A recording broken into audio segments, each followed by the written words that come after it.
So it's important for all of us to understand as parents and as students and even me as the teacher why I chose to use the flipped classroom model. And there are three really big reasons. I'm going to go into a little bit more depth with all of these reasons.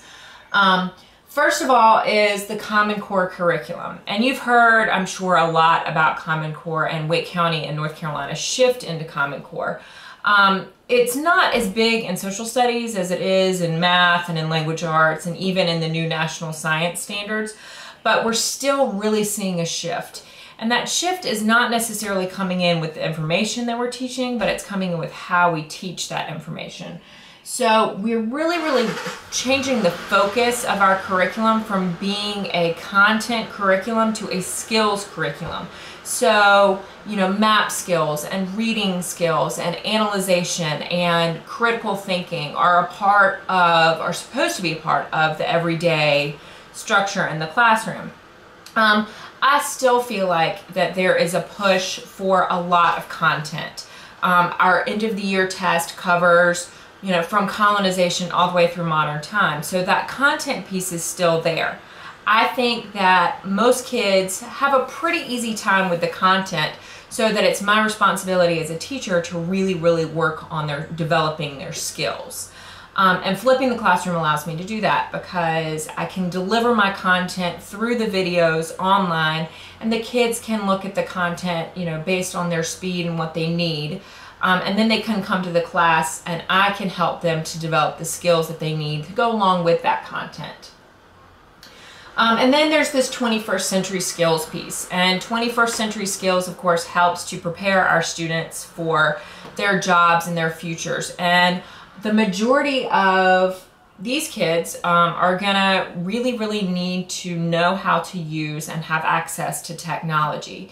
And so having the kids use computers and tablets in the classroom in order to watch the videos trains them to research things further. It trains them to be more familiar with the computer and how easy it is to use. And we'll be using laptops and other things in the classroom to go along, you know, with this Common Core. But it's interesting and it's fun to watch them figuring out YouTube and figuring out how to use the videos and how to make their own video responses, how to respond to the YouTube videos. So it all really goes hand in hand, which is really neat to watch and definitely a skill that these kids are going to need later on in life. And then finally, what I think is the most important part of the flipped classroom is that it's student-centered. It makes kids in charge of their own learning. So if they are watching or going through the Industrial Revolution and they see something that maybe they don't understand or they have a question about, they can easily go and research it really quickly, or they can come back and ask me the next day, which, you know, helps them to be prepared for what's going on in class. It also allows activities based on student need. So I can group the kids or even have different you know, areas in my classroom for kids with the different needs.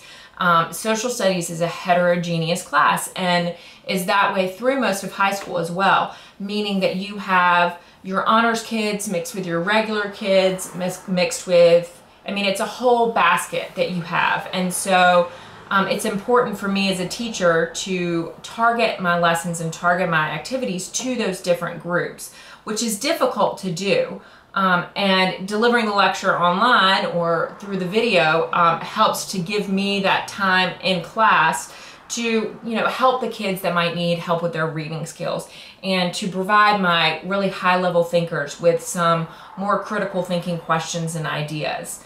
And most of the time I'm going to do that in group work. They're going to be divided up in groups. There will be some occasions when they'll be working by themselves or that we'll be having an overall group discussion.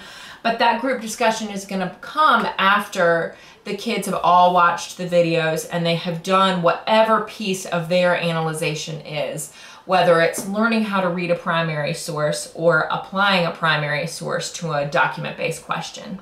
So I think that this is going to be a really good way to make the classroom more student-friendly, Please, I encourage you to email me with any questions or concerns as this process goes on. I'm learning, you know, just like the kids are and just like you are, how this is going to work. And so far, it's really been a neat process to watch. And I really look forward to seeing how this is going to continue over this year and the coming years. Thanks.